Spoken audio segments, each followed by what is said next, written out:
আজকে আমরা ঘুরতে গিয়েছিলাম শরীফ পার্কে। তো এই শরীফ পার্কেরটা হচ্ছে কুলামুড়ার কাছাকাছি, মানে কুলামুড়া নৌকা এপার থেকে ওপার হলে 30 টাকা রিক্সা ভাড়া দিলেই যাওয়া যায় শরীফ পার্ক। যে কোনো রিক্সাওয়ালাকে বললেই নিয়ে যায়। হ্যালো এভরিওয়ান, আসসালামু আলাইকুম, কেমন আছেন সবাই? তো অনেকদিন ধরে আমার ছেলে এটা বায়না করতেছিল যে আমাকে শরীফ পার্কে নিয়ে যাও। তো যদিও বা আমার কুলামুড়া অনেকবার যাওয়া হয়েছিল, কিন্তু শরীফ পার্কের কাছাকাছি দিয়ে গেছি, গেটের সামনে দিয়ে যাওয়া হয়নি, কার সময় হয়নি। তো কি আর করার, তো ছেলের আবদার তো রাখতেই হবে। বাচ্চা মানুষ, ওদের পার্কে না নিয়ে গেলে ওরা এই সময় যাবে না, যাবে কবে?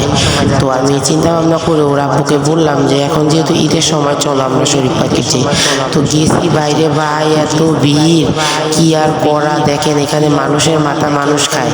তো আমি যে কোনো একটা রাইডে আমার বাচ্চার উঠাবো, আমার বাচ্চা বলতেছে মা আমি এখন আর কোনো রাইডে উঠবো না, তুমি আমাকে ঈদের পরে নিয়ে এসো, যখন একটু মানুষ কম থাকবে তখন আমি যে কোনো একটা রাইডে নিয়ে যেয়ে আমি উঠবো। কিন্তু এইখানে এত মানুষের ভিড়ে আমার রাইডে ওঠা সম্ভব না। তো আমার বাচ্চা যেদিকে আমাকে অনুমতি দিচ্ছে না, উঠবে না, তো সেখানে তো আর আমি আমার বাচ্চাকে উঠাতে পারবো না জোর করে। আর আমার বাচ্চাটা কিন্তু অবশ্যই অনেক শান্তশিষ্ট। ও কোনো জায়গায় গেলে না কোনো খাবারের জন্য ইয়া করে, আর না কোনো কিছুর জন্য মর্জি করে। আলহামদুলিল্লাহ আমার এমন একটা ছেলে আছে, আলহামদুলিল্লাহ আলহামদুলিল্লাহ আলহামদুলিল্লাহ।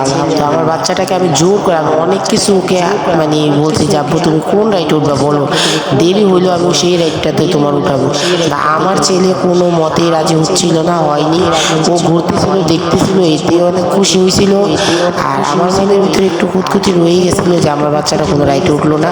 কিন্তু অবশ্যই আমি আমার ছেলেকে আবার নিয়ে যাব, অবশ্যই সেই ব্লগটা আপনাদের সাথে শেয়ার করবো। তো অবশ্যই কেমন আছে আমাদের ভিডিওটা অবশ্যই বলবেন। ভিডিওটা